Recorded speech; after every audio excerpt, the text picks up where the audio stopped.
ខ្ញុំជាមនុស្សរំខានសូមជួយតបសារបានជា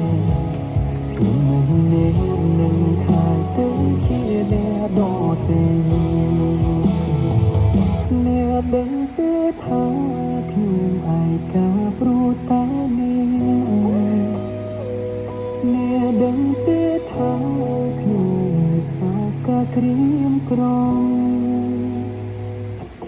ព្រោះតែអ្នកនៅប្រងើគ្មានលើចំឡាយលួងខ្ញុំឬក៏ពេលកន្លងមកខ្ញុំឈួតម្នាក់ឯងមានដឹងទេថាខ្ញុំសោកកាពេលគ្មានអ្នកមានដឹងទេថាបែងដងខ្ញុំត្រូវការអ្នកបើសិនខ្ញុំ